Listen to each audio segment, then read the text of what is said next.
This is a video about an Elves Falath Pro.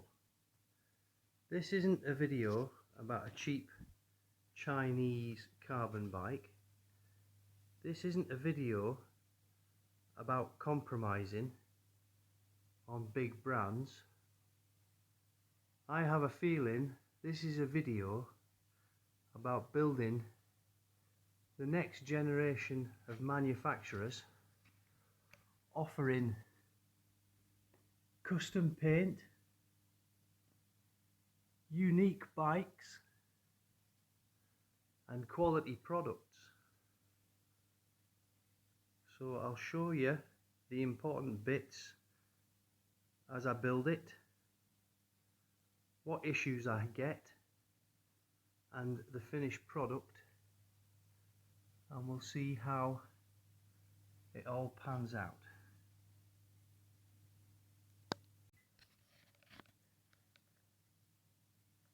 Direct mount Ultegra braking system, Jaguar Pro kit with the ice grey colouring, extras for my Di2, in-frame junction box, wireless unit so I can control it with the headset, some extra grease and carbon gripper paste, although that comes with the Elves kit, and some hosing to stop any rattles on any of the cables. And here we have the donor bike, a 2015 Ribble Gran Fondo. It's got my Elite Wheels 50mm carbon wheel set on it. Great wheels. Had them for about 3 years now, 2 years, 3 years. Brilliant bike, brilliant wheels. Endurance frame, so it's time to go fast or go home. Gold chain on it too, all good. Ribble Gran Fondo 2015. Time to tear down the Di2, clean it up and get it ready for the Elves. Shouldn't take long, honest. Di2 all ripped out, ready to go. We need to work out which way that's going to go, and we'll get that sorted out shortly.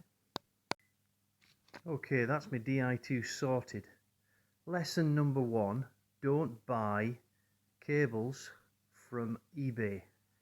I got a second-hand 750mm cable and it's got a damaged end. It won't make a connection, so that's a bit rubbish. Everything seems to be working, kicking and flicking, all good. Got the wireless connection in here. I've got the frame charging point,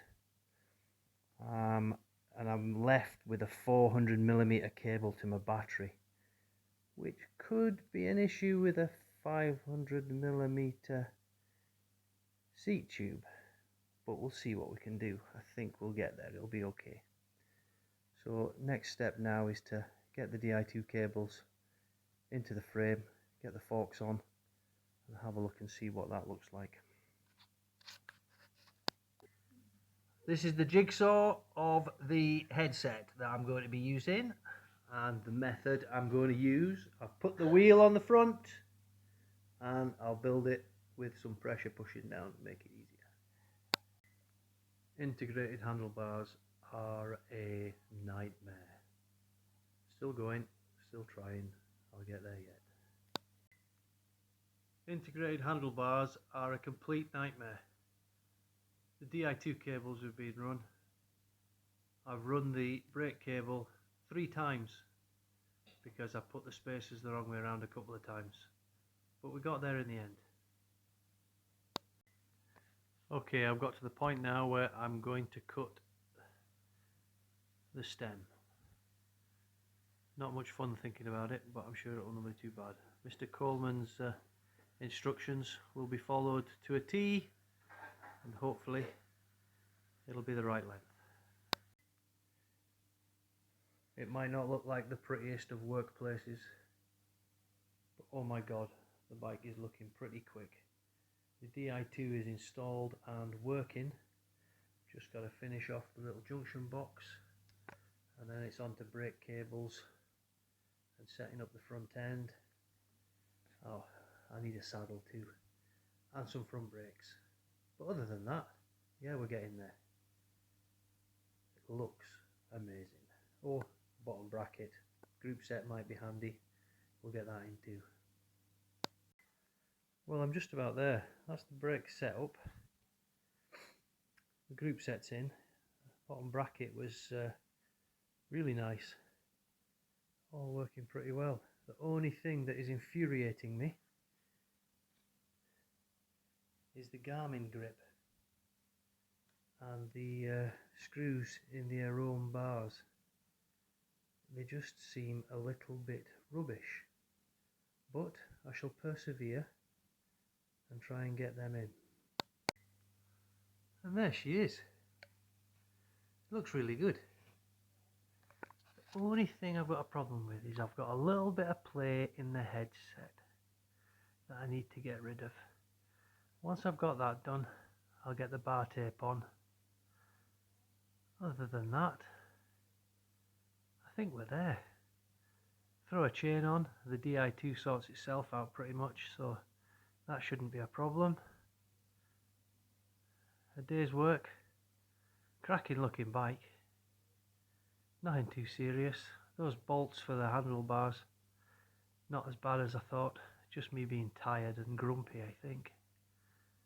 Yeah, it's a good looking bike. I'm looking forward to taking it out in the morning and giving it a good spin. And I'll let you know how it feels, how fast it goes. Hopefully it's a flyer. Okie dokie.